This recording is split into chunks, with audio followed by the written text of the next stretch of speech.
Lloyd एक छोटा लड़का था जिसका पूरा गांव डेमन लॉर्ड के खिलाफ लड़ाई में तबाह हो गया था। उसकी आंखों में साफ दिखता था कि उसने बहुत भयानक और ट्रॉमा देने वाली घटनाएं देखी हैं। जब मर्लिन उसे वही खड़ा पाती है तो उसे गिल्ट होता है क्योंकि उसकी लापरवाही से ये तबाही हुई थी। अपनी गलती सुधारने के लिए मर्लिन ने लॉयड को अपने साथ ले जाने और उसे एक नया घर देने का फैसला किया। जब लॉयड उसके साथ रहने लगा तो मर्लिन ने उसे जादू सिखाने का भी मन बनाया। सबसे पहला स्पेल जो उसने सिखाया वह था फ्लेम स्पेल। मर्लिन का तरीका थोड़ा सख्त था। वो लॉयड को 3 सेकंड के लिए स्पेल दिखाती और कहती कि अगर वह खुद से इसे नहीं कर पाया तो उसे डिनर नहीं मिलेगा। सारी मुश्किलों के बावजूद शाम तक लॉयड अपने हाथ में एक छोटी सी आग जलाने में सफल हो गया। लेकिन जब उसने मर्लिन को दिखाया तो वह उसकी आग को छोटा और कमजोर समझते हुए उसकी भौहें आग की दीवार से जला देती हैं। फिर भी क्योंकि उसने स्पेल सीख लिया था उसे डिनर मिल गया। अगले दिन मर्लिन ने ट्रेनिंग का विषय बदल दिया और कहा कि आज वह लॉयड को वाटर मैजिक सिखाएगी। उसने खुद एक छोटा सा पानी का फव्वारा बनाकर दिखाया और फिर लॉयड से भी ऐसा करने को कहा। लॉयड ने कोशिश की लेकिन बस जमीन थोड़ी सी गीली कर पाया और खुद पर गर्व महसूस किया। मर्लिन इससे प्रभावित नहीं हुई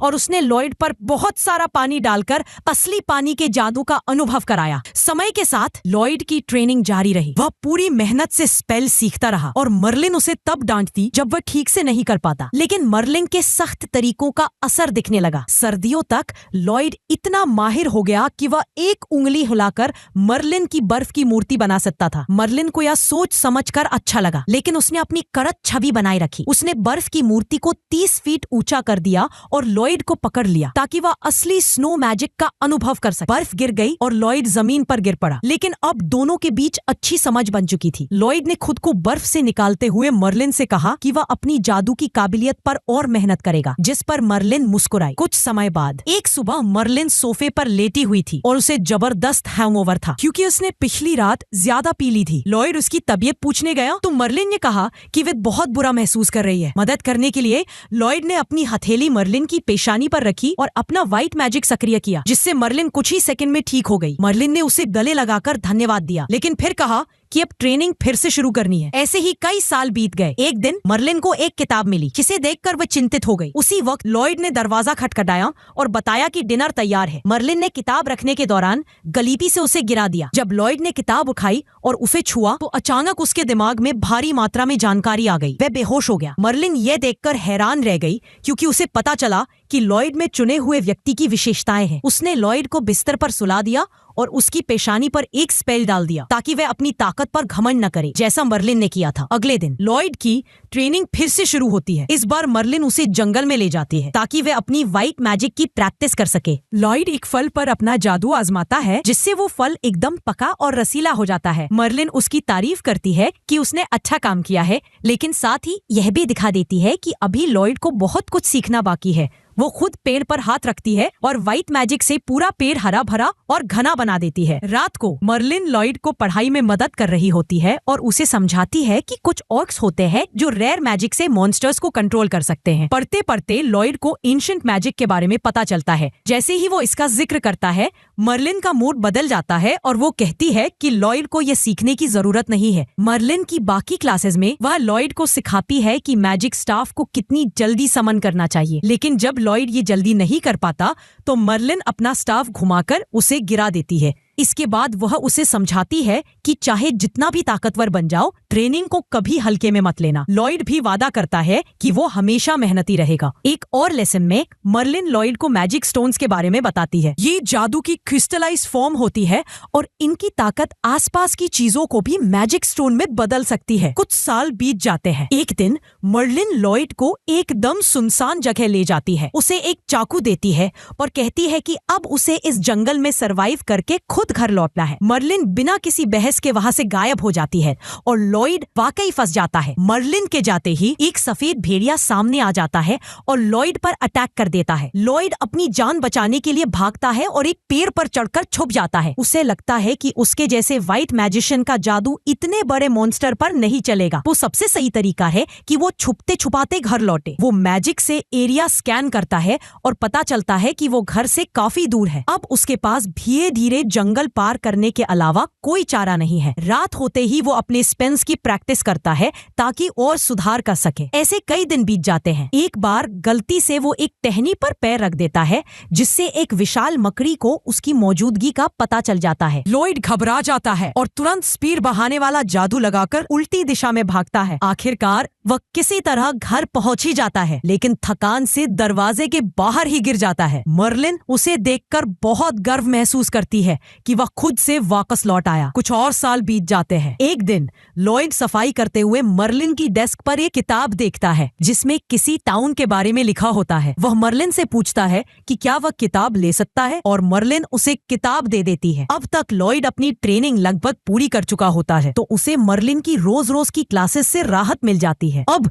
मर्लिन कभी कभी उसे अपने साथ नई मैजिक स्पेल्स डेवलप करने के लिए बुला लेती है, क्योंकि लॉयड की स्पेल डेवलपमेंट में जबरदस्त टैलेंट है। लॉयड को अच्छा लगता है कि मर्लिन अब उसे बराबरी का समझती है, लेकिन पिछले हफ्ते से उसे ठीक से नींद नहीं मिली, क्योंकि मर्लिन उसे हर रात रिसर्च के लिए जगा लेती है। अब लॉयड को ये कंटिन्यूअस प्रेशर थोड़ा बोरिंग लगने लगा है और उसे टाउन लाइफ के बारे में भी बहुत क्यूरियोसिटी है। आखिरकार वह एक बड़ा फैसला लेता है। अगली सुबह मर्लिन लॉयड के कमरे में उसे बुलाने जाती है ताकि फिर से रिसर्च में मदद ले सके, लेकिन लॉयड वहां नहीं होता। डेस्क पर रखी किताब देखकर मर्लिन समझ जाती है कि वह कहाँ गया होगा। उधर लॉयड पहली बार टाउन पहुंचता है। वहां की भीड़ भाड़ देखकर वह दंग रह जाता है। उसने कभी ऐसा माहौल नहीं देखा था।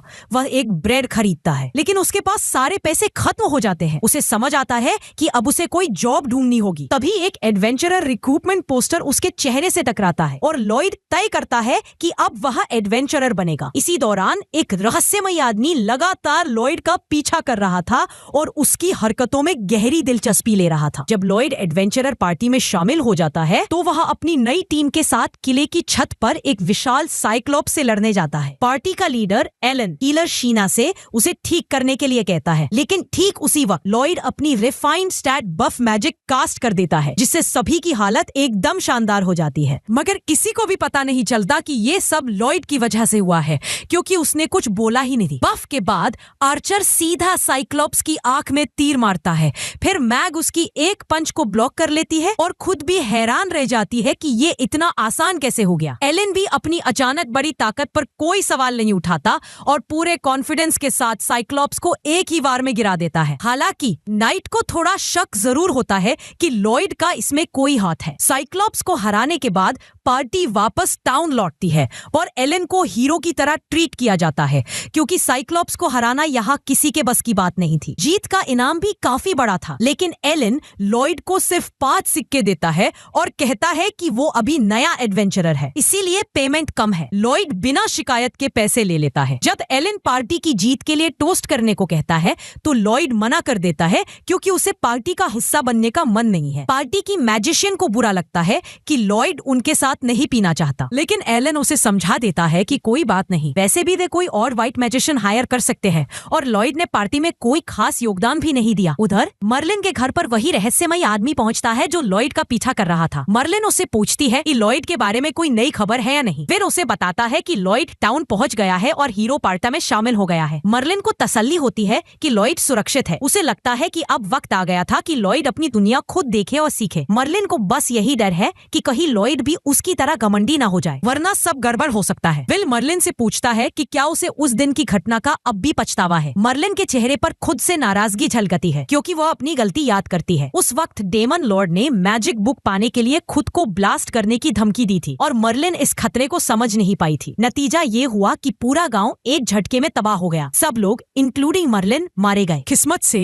उसकी पार्टी का साथी साइबिल अपनी जान देकर एंशिएंट मैजिक से सबको दोबारा जिंदा कर पाया, लेकिन उसकी खुद की जान चली गई। मर्लिन तब से खुद को दोषी मानती। इधर लॉयड की हीरो पार्टी में जिंदगी चल रही है। जब भी एलन या बाकी लोग लड़ाई में फंसते हैं, लॉयड चुपचाप उन पर बफ कास्ट कर देता है, जिससे सबकी परफॉर्मेंस टॉप लेवल पे रहती है। टीम का जीतने का रिकॉर्ड लगभग परफेक्ट है, लेकिन किसी को भी अंदाजा नहीं कि असली हीरो लॉयड ही है। रात को रीना डिफेंस पर कुछ पढ़ रही हुई है, तभी एलन उसके कमरे में आ जाता है। रीना बताती है कि उसे समझ नहीं आ रहा कि मॉन्स्टर के अटैक उसकी शील्ड पर पहले जितने भारी क्यों नहीं नहीं लग रहे हैं। एलन भी मानता है कि उसे भी अपनी ताकत बढ़ी हुई लग रही है, लेकिन वह इसे अपनी टैलेंट का असर मान लेता है। रीना उसे याद दिलाती है कि उसने तो हाल में ट्रेनिंग भी नहीं की, को अचानक ताकत कैसे बढ़ गई। उधर उसी रात जंगल में गार्ड्स अपनी ड्यूटी खत्म कर रहे होते हैं कि अचानक एक गार्ड दर्द से चिल्ला उठता है। दूसरा गार्ड ऊपर देखता है तो एक विशाल गोलम उसके ऊपर खड़ा है। उसे उसी पर समझ आ जाता है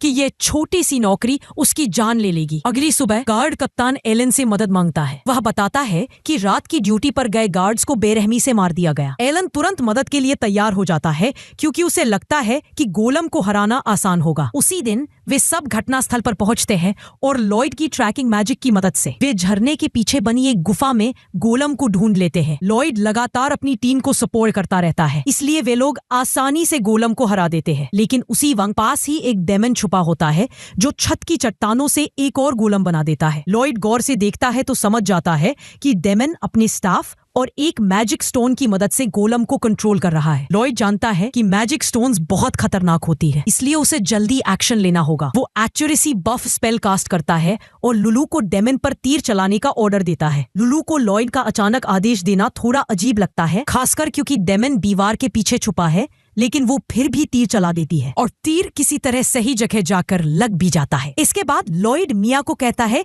कि वो डेमन का स्टाफ टेलीपोर्ट कर दे। जैसे ही मिया ऐसा करती है, लॉयड एक स्पेल से स्टाफ की ताकत सील कर देता है। एलन को अब गुस्सा आने लगता है कि लॉयड सबको ऑर्डर क्यों दे रहा है, जबकि पार्टी का लीडर तो वही है। अपनी लीडरशिप दिखाने के लिए एलन खुद गोलम पर फाइनल अटैक करने के लिए भागता है। लॉयड नहीं चाहता को एलन मारा जाए, इसलिए वो खुद पर स्पीड बूस्ट स्पेल डालता है और दौड़कर एलन को धक्का देकर दूर कर देता है, इससे पहले कि गोलम उसका सिर कुचल दे। लेकिन एलन लॉयड की मदद को नोटिस भी नहीं करता और उल्टा उस पर चिल्ला देता है कि बीच में क्यों आया। फिर एलन गोलम को खत्म कर देता है। जब सब लोग वापस टाउन लौटते हैं तो एलन लॉयड को पार्टी से निकाल देता है, ये कहते हुए कि वो सिर्फ परेशानियां करता है और टीम के लिए कुछ भी नहीं करता। मर्लिन ने सालों तक लॉयड को यही महसूस कराया था कि उसकी स्किल्स कभी काफी नहीं है, तो लॉयड भी मान लेता है कि शायद गलती उसी की है। बिना कोई बहस किए पार्टी छोड़ देता है। अगले कुछ दिनों तक वह नई पार्टी ढूंढने की कोशिश करता है, लेकिन ज्यादातर पार्टियां पहले से ही फुल होती है और व्हाइट मैजिशियन की डिमांड भी कम है। इसी बीच किस्मत से एक लड़की यूई को सच में एक व्हाइट मैजिशियन की जरूरत होती है। जैसे ही यूई लॉयड को देखती है, वह उसका हाथ पकड़ लेती है और उससे अपनी पार्टी में शामिल होने की गुजारिश करती है। यूई लॉयड का हाथ पकड़कर सीधा अपनी पार्टी के बाकी मेंबर्स के पास ले जाती है। सब लोग हैरान रह जाते हैं कि यूई इतनी जल्दी वापस कैसे आ गई। वे ये मानकर चल रहे थे कि इतनी कम टाइम में कोई नया व्हाइट मैजिशियन मिलना नामुमकिन है, इसीलिए उसने खाली हाथ लौटना ही बेहतर समझा होगा। लेकिन यूई सबको सरप्राइज करते हुए लॉयड की तरफ इशारा करती है और बताती है कि अब ये उनकी पार्टी ज्वाइन करेगा। इसमें बस एक ही बड़ी दिक्कत, यूई लॉयड को कुछ भी बताए बिना यहाँ घसीट लाई थी। लॉयड ने तो पार्टी ज्वाइन करने के लिए हाँ भी नहीं की थी। बाकी मेंबर्स को भी लगने लगा कि ये सब कुछ ज्यादा ही अच्छा हो रहा है, इसीलिए वे डिसाइड कर लेते हैं कि उस मिशन को छोड़ देना चाहिए, क्योंकि बिना व्हाइट मैजिशियन के वो पूरा नहीं हो सकता। साथ ही कोई गारंटी नहीं कि लॉयड उतना ताकतवर हो भी पाएगा कि वो उनके पिछले मेंबर क्लम को रिप्लेस कर सके। हर किसी को लगने लगा कि ऐसे रिस्क लेकर क्वेस्ट पूरा करना ठीक नहीं रहेगा।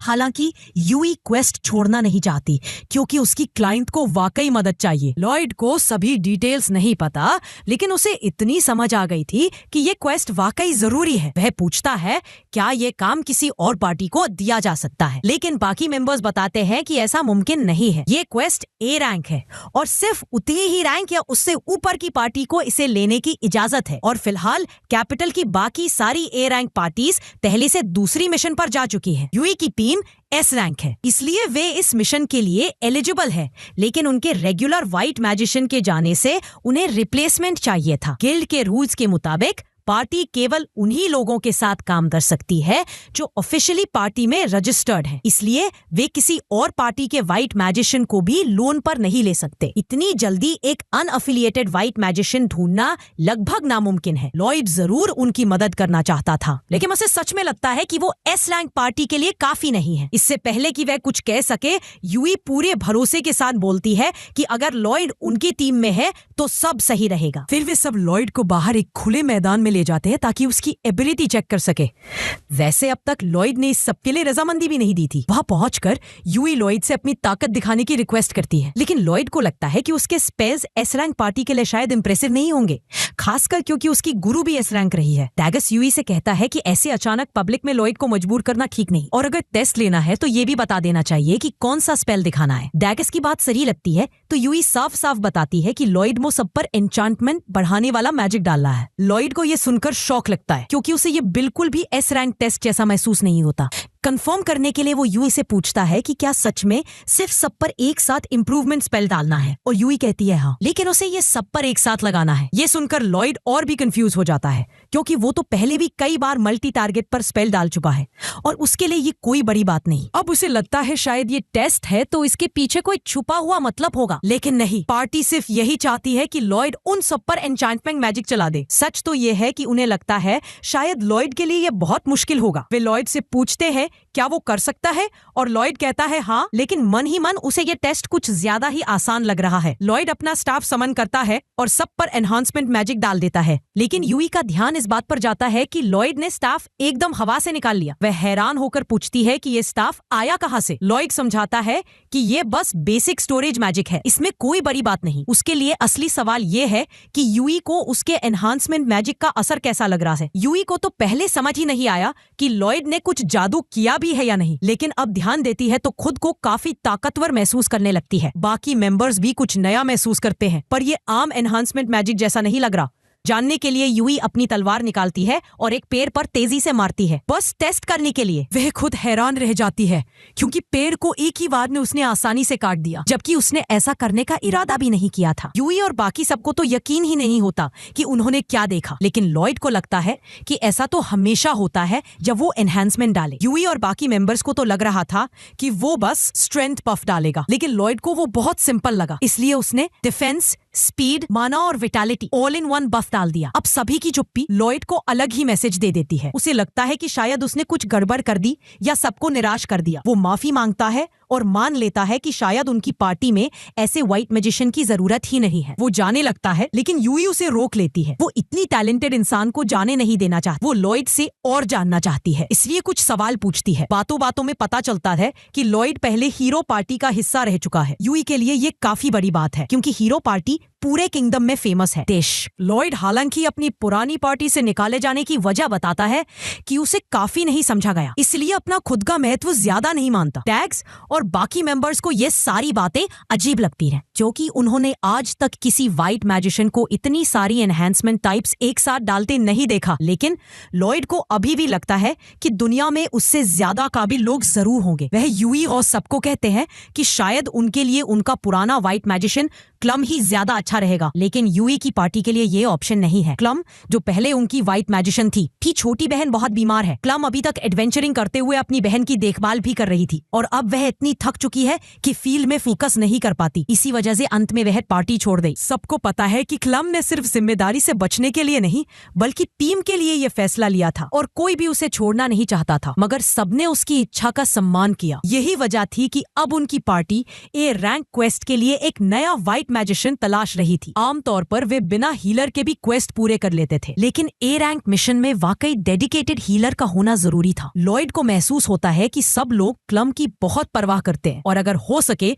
तो वो जरूर मदद करना चाहेगा। इसलिए वे पूछता है कि क्लम की बहन को आखिर कौन सी बीमारी है। यूई को ज्यादा जानकारी नहीं होती, लेकिन वो बताती है कि ये एक ऐसी बीमारी है जिसमें क्लम की बहन का शरीर धीरे धीरे मैजिस्टोन में बदलता जा रहा है। लॉयड को याद आता है कि उसने पढ़ा था कि मैजिस्टोन दूसरी चीजों को भी मैजिस्टोन में बदल सकता है और तभी से वे इसका हल ढूंढने की कोशिश कर रहा था। अब उसे लगता है कि शायद वो मदद कर सकता है, इसलिए वे यूई से कहता है कि उसे क्लम के घर ले चले। कुछ देर बाद वे दोनों क्लम के घर पहुंच जाते हैं। क्लम यूई को और एक अनजान को देखकर हैरान तो होती है, लेकिन उन्हें अंदर बुला लेती है। लॉयड पहले ही माफी मांग लेता है क्योंकि वह जो पूछने जा रहा है वो थोड़ा निजी हो सकता है। उसे क्लम की बहन की बीमारी के बारे में पूरा पता करना है। क्लम को इसमें कोई दिक्कत नहीं और वह बताने लगती है कि उसकी छोटी बहन सिल्वी के साथ क्या हुआ। क्लम और सिल्वी हमेशा साथ एडवेंचर करती थी, लेकिन एक मिशन के दौरान सिल्वी को चोट लगी और तब से वह बेहोश है। यूई पूछती है कि क्या किसी मॉन्स्टर ने सिल्वी को नुकसान पहुंचाया, लेकिन क्लम को सही सही याद नहीं, क्योंकि जब उसे वहां मिली सिल्वी पहले ही गिर चुकी थी। लॉयड पूछता है कि सिल्वी में कौन कौन से लक्षण दिख रहे हैं। क्लम कहती है कि सबसे बेहतर होगा कि वो खुद देख ले। वह सभी को सिल्वी के कमरे की ओर ले जाती है, लेकिन पहले ने चेतावनी देती है कि जो वे देखने वाले हैं उसके लिए तैयार रहें। जैसे ही क्लम दरवाजा खोलती है, लॉयड और यूई को एक अजीब भारी सी माना का एहसास होता है जो पूरी तरह सिल्वी से आ रहा था। क्लम सिल्वी के कंबल हटाकर दिखाती है कि उसके हाथ पैर पहले से ही मैजिस्टोन में बदलना शुरू हो चुके हैं। ये पहली बार था जब लॉयड ने इंसान पर मैजिस्टोन का ऐसा असर देखा और वह हालत की गंभीरता देखकर चौंक जाता है। सिल्वी की माना किसी कारण से पूरी तरह आउट ऑफ कंट्रोल है और उसी के चलते उसका शरीर धीरे धीरे मैजिस्टोन में बदल रहा है। अगर ऐसा ही चलता रहा तो जल्द ही सिल्वी पूरी तरह मैजिस्टोन बन जाएगी। लॉयड क्लम से पूछता है कि क्या वह सिल्वी को जांच सकता है, क्योंकि उसके पास एक आइडिया है जिसे आजमाना चाहता है। अगर उसकी थ्योरी सही है तो शायद वो सिल्वी को ठीक कर सकता है। क्लम को भरोसा करना मुश्किल लगता है, क्योंकि देश के सबसे अच्छे हीरोज तक कुछ नहीं कर सके हैं। लेकिन लॉयड की बात सुन वह मना भी नहीं करती। लॉयड उसे बताता है कि सिल्वी की बीमारी शायद तब शुरू हुई जब उसे हाई प्योरिटी मैजिस्टोन ने चोट पहुंचाई। वह क्लम से पूछता है कि जिस गुफा में सिल्वी को चोट लगी, क्या वहां का माना डेंसिटी बहुत ज्यादा थी? क्लम इसकी पुष्टि करती है और बताती है कि उनके मिशन का मकसद उस गुफा से मैजिस्टोन इकट्ठा करना था। तो शायद सिल्वी की हालत का उसी से लेना देना है। लॉयड कहता है कि उसे भी जख्म दिखाए जहां से ये सब शुरू हुआ। क्लम पॉइंट करती है और लॉयड ठीक अंदाजा लगाता है कि सिल्वी के शरीर में मैजिस्टोन उसी घाव के जरिए गया। इस सब से लॉयड की सारी बातें अब तक सही निकल रही थी। यूई क्लम से अनुरोध करती है कि लॉयड पर भरोसा करे ताकि वो ऑपरेशन करके सिल्वी की जान बचा सके। जब सब कुछ तैयार हो जाता है तो लॉयड एक स्पेल डालता है और सीधे सिल्वी के शरीर से माना ड्रेन करने लग जाता है। लेकिन इतना डार्क एनर्जी एब्जॉर्ब करना लॉयड के लिए सच में हद से ज्यादा थकाऊ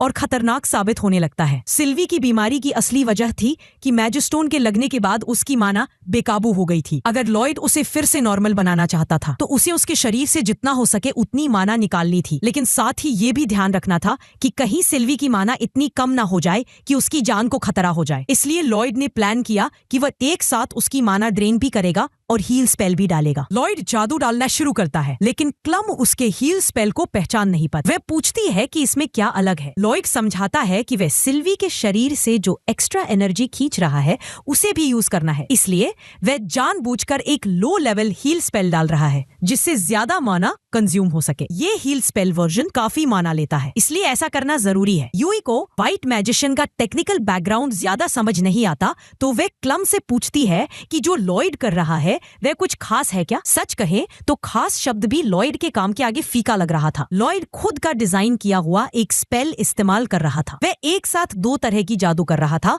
जो अपने आप में मुश्किल है, लेकिन साथ ही उसकी विल पावर भी कमाल की थी। जैसे जैसे लॉयड हीलिंग करता है, सिल्वी के शरीर पर हो रही मैजिस्टोन की तब्दीली धीरे धीरे वापस होना शुरू हो जाती है। काम पूरा होते होते सिल्वी फिर से नॉर्मल हो जाती है। ये सब करने में लॉयड की पूरी ताकत लग जाती है और वह काफी थक जाता है। थोड़ी ही देर में पहली बार सिल्वी की आंखें खुलती है और वह होश में आ जाती है। क्लम अपनी छोटी बहन को वापस सही देखते ही रो पड़ती है। क्लम लॉयड और यूई को उनका दिल से धन्यवाद देती है। अब जब सिल्वी पूरी तरह ठीक है, क्लम का प्लान है कि जल्द ही फिर से अपनी बहन के साथ एडवेंचरिंग पर जाए। यूई थोड़ी निराश है कि क्लम अब पार्टी में नहीं लौट पाएगी, लेकिन उसे भी पता है कि क्लम को अपनी बहन के साथ ही रहना चाहिए। वो हॉलवे से जाते हुए क्लम को अलविदा कहती है। लॉयड भी जाने ही वाला होता है कि क्लम उसे रोकती है और कहती है कि उसकी गैर हाजिरी में पार्टी का ख्याल अच्छे से रखना। लॉयड कहता है कि वह अभी तो पार्टी का ऑफिशियल मेंबर भी नहीं है और उसे खुद नहीं लगता कि वह इतना ताकतवर है कि पार्टी के लिए असल में मददगार हो सके। क्लम को समझ ही नहीं आता कि लॉयड खुद को कमजोर कैसे समझ सकता है। वह बस इतना कहती है कि जो भी फैसला हो दिल से करना। शाम को यूई और लॉयड पार्टी के सभी मेंबर्स को बताते हैं कि सिल्वी अब पूरी तरह ठीक है। सभी लॉयड की मेहनत की भरपूर तारीफ करते हैं, लेकिन अब जब क्लम ने साफ कहा कि वह वापस नहीं आएगी तो पार्टी को अपने आगे के प्लान्स फिर से सोचना पड़ेगा। लॉयड इतने कम समय में ही इन सब के बीच एक अपनापन महसूस करता है। उसे लगता है कि ये लोग सच में एक दूसरे की परवाह करते हैं, जो हीरो पार्टी में कभी नहीं दिखा। थोड़ी हिचकिचाहट के साथ लॉयड के पार्टी में ऑफिशियली शामिल होने की खुशी में यूई कहती है कि आज रात वो जितना चाहे खा सकता है, बिल सब मिलकर देंगे। ये सुनकर लॉयड के चेहरे पर असली खुशी दिखती है। शहर में आने के बाद ये अब तक की सबसे प्यारी बात थी जो किसी ने उसके लिए की थी। वो झटपट खाने पर टूट पड़ता है और प्लेट दर प्लेट चट कर जाता है क्योंकि उसे खाना बेहद जबरदस्त लगता है। बाकी सबको समझ नहीं आता कि लॉयड इतनी तारीफ क्यों कर रहा है। उनके लिए तो ये शहर का औसत खाना ही है। लॉयड को यकीन नहीं होता कि इतनी बढ़िया स्वाद वाली चीजें यहाँ साधारण मानी जाती है। उसे अपना बचपन याद आता है। क्या सच में वो हमेशा इतना बेस्वाद खाना ही खाता था? बाकी सब उससे पूछते हैं कि बचपन में वो कैसा खाना खाता था। लॉयड बताता है कि उसकी मास्टर जो भी गार्डन में मशरूम या जड़ी बूटियां उगाती थी वही खा लेता था, साथ में जंगल से शिकार किए गए मीट के साथ। लेकिन उसकी मास्टर को कुकिंग का बिल्कुल शौक नहीं था। उन्हें तो नमक में भी तेजी लगती थी, तो उनके बनाए खाने का टेस्ट हमेशा फीका ही रहता था। यूई लॉयड से उसकी मास्टर के बारे में पूछती है, क्योंकि कुकिंग स्किल्स जैसी भी हो, अगर मास्टर ने इतना बढ़िया जादू सिखाया है तो जरूर वो कमाल की होंगी। सिलिका पूछती है कि क्या लॉयड की मास्टर भी उसके जैसी व्हाइट मैजिशियन है, लेकिन लॉयड कभी जाते जाते ये सवाल पूछ ही नहीं पाया था, इसलिए वो पक्का नहीं कह सकता। उसका अंदाजा यही है कि वो कॉम्बैट ओरिएंटेड मैजिशियन है, क्योंकि वो अक्सर धमाके करवा देती थी। सिलिका हैरान है कि अगर लॉयड की मास्टर व्हाइट मैज नहीं तो भी उन्होंने उसे व्हाइट मैजिक कैसे सिखा दिया। वो कहती है कि अगर मुमकिन हो तो वो भी लॉयड की मास्टर से ट्रेनिंग लेना चाहेगी, लेकिन लॉयड तुरंत कहता है कि ये उसके भले के लिए ही है कि वो उसकी मास्टर से कभी ना मिले, क्योंकि मर्लिन की ट्रेनिंग में जो कुछ लॉयड ने झेला वो अपने सबसे बड़े दुश्मन के लिए भी नहीं चाहेगा। हाँ, ये जरूर है कि वो अपनी मास्टर को नापसंद नहीं करता। वो भले सख्त थी लेकिन भीतर से बहुत केयरिंग भी थी। खाने के बाद यूई सबको याद दिलाती है कि जश्न अपनी जगह, आगे के मिशन की स्ट्रेटेजी भी बनानी है। इससे पहले कि आगे बढ़े, यूई चाहती है कि लॉयड को मिशन की डिटेल्स अच्छे से समझा दे। वह नोटिस निकालती है और डैगस विस्तार से बताता है। मिशन है उन मॉन्स्टर्स के झुंड को भगाना जो पिछले कुछ समय से आसपास की फार्म्स में कहर बरपा रहे हैं। लोकल लोग खुद उनसे नहीं निपट पा रहे, और चौंकाने वाली बात यह है कि अलग अलग प्रजातियों के मॉन्स्टर्स साथ घूम रहे हैं, जो बहुत ही अनोखी बात है। केस इतना अजीब है कि अनुमान लगाना मुश्किल है कि वहां क्या हो सकता है, लेकिन यूई का मानना है कि खतरे में पड़े लोगों के लिए मदद करना एडवेंचरर का असली फर्ज है। लॉयड को भी ये सही लगता है। जहां तक अटैक प्लान की बात है, तो यूई और क्रॉस खुद एक बड़े मॉन्स्टर ग्रुप से सीधी लड़ाई में ज्यादा काम नहीं आ पाएंगे, इसलिए उम्मीद सिलिका की वाइड रेंज जादू पर ही रहेगी। लेकिन बड़े इलाके में जादू चलाना काफी माना खर्च करता है, जिससे सिलिका थोड़ी डरी हुई है कि अगर मॉन्स्टर्स की भीड़ ज्यादा बड़ी निकली तो वह शायद सबको खत्म ना कर पाए। यूई लॉयड से पूछती है कि क्या वह कोई ऑफेंसिव स्पेल यूज कर सकता है। लॉयड मानता है कि उसे कुछ हमलावर स्पेल्स आते हैं, लेकिन उसके हिसाब से एक व्हाइट मैजिशियन के स्पेल्स सिलिका जैसे फाइटर के स्पेल्स जितने ताकतवर नहीं हो सकते। फिर भी उन्हें लड़ाई की योजना बनानी थी। डैगस ने सुझाव दिया कि वो और यूई सबसे आगे जाकर मॉन्स्टर्स का ध्यान आकर्षित करे। जैसे ही मॉन्स्टर्स उनका पीछा करना शुरू करे, डैगस उन्हें एक जगह जमा कर देगा ताकि सिलिका आखिरी वार कर सके। क्रॉस का काम होगा सिलिका की रक्षा करना जब वह अपना जादू चलाएगी, और लॉयड हीलिंग और सपोर्ट मैजिक संभालेगा। सिलिका को ये बात जानकर थोड़ी खुशी होती है कि उसे लॉयड का सपोर्ट मिलेगा, क्योंकि उसे पता है कि लॉयड के बफ्स बहुत ताकतवर होते हैं। लेकिन लॉयड अभी भी समझ नहीं पाता कि सब लोग उसे इतना क्यों मानते हैं। शुरुआत में यूई सोचती थी कि लॉयड बस पोलाइट हो रहा है, लेकिन बाद में उसे एहसास हुआ कि लॉयड सच में अपनी ताकत को समझ नहीं पा रहा। इसीलिए वह कहती है कि अपनी स्किल्स पर थोड़ा ज्यादा भरोसा करना चाहिए। लॉयड याद दिलाता है कि उसे हीरो पार्टी से इसीलिए निकाल दिया गया था क्योंकि उसे लोग कमजोर मानते थे, इसलिए वह खुद को इतना खास नहीं समझता। लेकिन टीम के बाकी सदस्य लॉयड को कमजोर बताने वालों को समझ नहीं पाते और पूरी तरह से उसकी क्षमताओं पर भरोसा रखते हैं, जिसे सुनकर लॉयड खुश होता है। रणनीति बैठक के बाद वे सब बाहर निकलते हैं और तय करते हैं कि सुबह मिलकर मिशन की शुरुआत करेंगे। सब साथ साथ गली की ओर चल पड़ते हैं, लेकिन डैग देखता है कि लॉयड उल्टी दिशा में जा रहा है। वह उसके पास जाकर पूछता है कि वह कहाँ जा रहा है। थोड़ा शर्माते हुए लॉयड बताता है कि उसके पास इतना पैसा नहीं है कि वह कहीं रुक सके, इसलिए जब से शहर में आया है वह पुल के नीचे सो रहा है। डैग्स अपने नए दोस्त को पुल के नीचे नहीं सोने देगा। वह लॉयड को सिक्कों का एक थैला देता है और कहता है कि ये ले ले। लॉयड मना करने की कोशिश करता है क्योंकि वह मुफ्त पैसा लेना नहीं चाहता, लेकिन डैग्स कहता है कि इसे थोड़े दिनों के लिए लोन समझ कर ले, मिशन का इनाम मिलने के बाद चुका देगा। लॉयड बेहद आभारी हो जाता है और वादा करता है कि मेहनत करके लोन चुका देगा। डैग्स उसे जल्दी से इनमें आने को कहता है। उस रात लॉयड पहली बार काफी समय बाद बिस्तर पर सोता है और अपनी टीम के सदस्यों को इतने अच्छे लोगों के रूप में पाकर बेहद खुश होता है। अगली सुबह लॉयड और बाकी लोग यूई के घर के बाहर मिशन के लिए तैयार होकर खड़े होते हैं। जब यूई बाहर आती है और देखती है कि सब बिना बैग के हैं, तो वो हैरान होती है क्योंकि इस तरह के मिशन में बहुत सारी चीजें ले जानी पड़ती हैं। बाकी लोग बताते हैं कि लॉयड ने उनकी मदद की है और अपनी स्टोरेज मैजिक का उपयोग करके उनके सभी सामान रख लिए रहे ताकि उन्हें खुद नहीं ले जाना पड़े। लॉयड यूई को भी वही करने की पेशकश करता है। उसका बैग स्टोर कर लेने के बाद यूई उसका शुक्रिया अदा कर, क्योंकि बड़े बड़े बैग्स के साथ यात्रा करना हमेशा मुश्किल होता है। लॉयड कहता है कि वह सबको स्टोरेज मैजिक सिखाने को तैयार है क्योंकि ये ज्यादा जटिल नहीं है। बाकी लोगों को तो ये पता भी नहीं था कि सामान्य लोग इस तरह का जादू यूज कर सकते हैं। लॉयड समझाता है कि हर इंसान में थोड़ी माना होती है, इसलिए स्टोरेज मैजिक सीखना मुमकिन है, लेकिन स्पेल की पावर बढ़ाने में बहुत मेहनत लगती है। भले ही उनका स्टोरेज लॉयड जितना बड़ा ना हो, फिर भी वो काम आएगा। इसलिए सब लॉयड से सीखना चाहते हैं, तो वो खुशी से उनके लिए पढ़ाना शुरू करता है। कुछ देर बाद वे अपने सफर पर निकल पड़ते हैं। मैदानों के बीच से गुजरते हुए वे आखिरकार डेमन देश की सीमा पर पहुंचते हैं। डेमन्स अभी फिलहाल शांत है, इसलिए माहौल काफी हद तक शांतिपूर्ण है, लेकिन कौन जानता है कि वे कब इस महाद्वीप को फिर से जीतने की कोशिश करें। इसी बीच जंगल के भीतर एक काला घूंघट लगाए व्यक्ति कुछ जाहिर तौर पर बुरी वूडू कर रहा होता है, जो बाद में बड़े संकट का कारण बनने वाला है। लॉयड और बाकी साथी अपने सफर का पहला चेक पॉइंट जल्दी ही पहुंच जाते हैं, जो उनकी उम्मीद से कहीं पहले था। इसलिए वे पानी के पास ही कैंप लगाने का प्लान करते हैं। लॉयड अपनी स्टोरेज मैजिक से सारे कैंप के सामान निकालता है और सभी मिलकर टेंट लगाने और रात के लिए आग जलाने की तैयारी करने लगते हैं। इसमें थोड़ा वक्त लग जाता है और काम खत्म होते होते यूई पूरी तरह पसीने से तर हो जाती है। वो डैग से पूछती है कि क्या वो नदी में नहाने जा सकती है, लेकिन डैगस कहता है कि अभी काम बाकी है क्योंकि यूई को आज की रात के खाने के लिए लकड़ी इकट्ठा करनी होगी। लेकिन लॉयड कहता है कि वह यूई की जगह लकड़ी इकट्ठा कर सकता है। यूई उसकी ये बात सुनकर खुश होती है और सिलिका को साथ लेकर नहाने चली जाती है। कुछ देर बाद लॉयड जंगल में सूखी लकड़ी इकट्ठा कर रहा होता है। जब पर्याप्त लकड़ी हो जाती है तो वह लौटने की तैयारी करता है। तभी पास के पानी से अचानक एक चीख सुनाई देती है। यूई और सिलिका जैसे ही दशक पहले बताया था नहा रही होती है, लेकिन उन्हें पता नहीं था कि यहाँ पानी में एक बेसिलिस्क है। और तो और दोनों के पास इस वक्त कोई हथियार भी नहीं है। अगर लॉयड जल्द कुछ नहीं करता तो वे दोनों जान गंवा बैठेंगे। लॉयड घाटी की चट्टान से नीचे फिसलता हुआ उतरता है और एक छोटा आग का गोला मार के ध्यान आकर्षित करता है।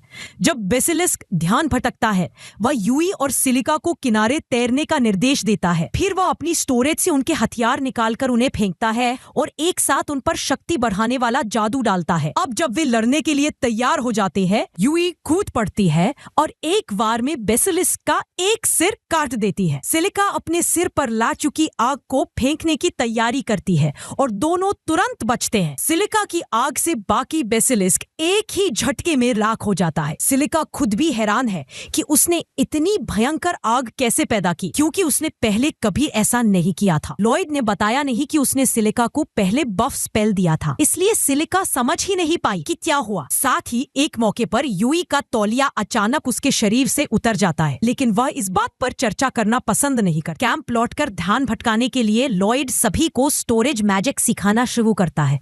वह बताता है कि उन्हें अपने हाथों का इस्तेमाल करके एक जगह पर स्पेस में छेद खोलना होगा जहां वे अपने सामान को सुरक्षित रख सके। लॉयड जितना आसान समझाता था उतना स्टोरेज मैजिक सीखना उतना सरल नहीं था। फिर भी सबने कोशिश करने का फैसला किया। उम्मीद के मुताबिक कोई भी इसे सही तरीके से नहीं कर पाया। लॉयड सोचता है कि शायद वो अच्छा टीचर नहीं है, लेकिन डैगस उसे समझाता है कि उसकी समझाने की क्षमता बिल्कुल सही थी। ये बस वक्त का मामला है क्योंकि वे सभी अभी शुरुआती स्तर पर है। इसी बीच सिलिका के दिमाग में एक चमकदार आइडिया आता है। वो जोर से स्पेल की मंत्रणा करने लगती है स्टोरेज, और सच में उसकी स्टोरेज स्पेस खुल जाती है। बाकी सब समझ जाते हैं कि उनकी गलती क्या थी। वे चुपचाप स्पेल करने की कोशिश कर रहे थे जैसी लॉयड करता था, लेकिन वे तो लॉयड नहीं थे। इस बार वे सब जोर से मंत्र पढ़ते हैं और धीरे धीरे सभी अपनी स्टोरेज मैजिक को कामयाब कर लेते हैं। हालांकि अब कुछ अभ्यास की जरूरत थी। रात को खाना खाने के बाद लॉयड आग के पास बैठा होता है। तभी यूई उसके पास आती है। वह कहती है कि पार्टी में शामिल होने के लिए वह शुक्रिया अदा करना चाहती है, लेकिन लॉयड कहता है कि जरूरत नहीं क्योंकि वह वैसे भी पार्टी खोज रहा था। यूई को थोड़ा गिल्ट फील होता है कि उसने थोड़ा जोर दिया था, लेकिन लॉयड समझता है कि वह बस क्वेस्ट को जल्द खत्म करना चाहती थी। तभी लॉयड यूई से पूछता है कि वह इस मिशन में इतने पर्सनली क्यों इंटरेस्टेड है, क्योंकि वह उस इलाके से कोई संबंध नहीं रखती। यूई बताती है कि ये उसे उसके अपने गांव की याद दिलाता है जिसे बचपन में मॉन्स्टर्स ने तबाह कर दिया था। वह वहाँ की एक लौती जीवित बची थी और इससे उसे जिंदगी भर का ट्रॉमा मिला, इसलिए वह किसी दूसरे गांव को भी ऐसे दर्द में नहीं देख सकती। तभी कहीं पास से अजीब आवाज सुनाई देती है और लॉयड यूई से कहता है कि बाकी को जगा दे क्योंकि उन्हें तुरंत चलना होगा। कुछ ही देर में जंगल में विशाल मकड़ियों का एक झुंड आता है। शुरुआत में टीम छुपकर लड़ाई से बचने की कोशिश करती है, लेकिन यूई गलती से एक टहनी पर पैर रख देती है जिससे मकड़ियों को उनकी मौजूदगी का पता चल जाता है। सभी झटपट अपने हथियार निकाल लेते हैं और लड़ाई के लिए तैयार हो जाते हैं, पर जल्दी ही एक मकड़ी सिलिका का वाण छीन लेती है और पीड़ादायक अंदाज में उसे पैर पर फेंक देती है, जिससे सिलिका के लिए हमला करना मुश्किल हो जाता है। स्थिति गंभीर होती जा रही थी, इसलिए लॉयड पलटवार करते हुए बताता है कि उसके पास योजना है। सबसे पहले वह सभी पर एनहांसमेंट मैजिक डालता है ताकि उनकी ताकत बढ़ जाए। फिर यूई को मकड़ियों को रोकने भेजता है। इसके बाद क्रॉस से कहता है कि वह सिलिका का स्टाफ पेड़ से वापस ले आए। जैसे ही स्टाफ सिलिका के हाथ में आता है, लॉयड सिलिका और क्रॉस को एक साथ हमला करने को कहता है ताकि मकड़ियों को समाप्त किया जा सके। लॉयड की प्लान बिल्कुल सटीक साबित होती है और सभी सुरक्षित बच जाते हैं, लेकिन उसे थोड़ा डर होता है कि कहीं उसने बिना अधिकार के आदेश तो नहीं दिए। वह माफी मांगता है कि उसने कमांड ली, जबकि वह लीडर नहीं है। लेकिन टीम के लिए ये कोई टेंशन की बात नहीं थी क्योंकि लॉयड बहुत जानकार था और उसके ऑर्डर्स मददगार साबित हुए। सच कहे तो वे चाहेंगे कि आगे से भी जब ऐसी हालात आए तो वही उन्हें नेविगेट करे। अगली सुबह सभी अपना सामान समेटते हैं और कैंप खत्म करके आगे बढ़ने के लिए तैयार हो जाते हैं। हालांकि लॉयड अभी भी उन मकड़ियों से हुई लड़ाई के बाद की घटना को लेकर फिक्रमंद था। उसे लग रहा था कि ये सब एक इत्तेफाक नहीं हो सकता।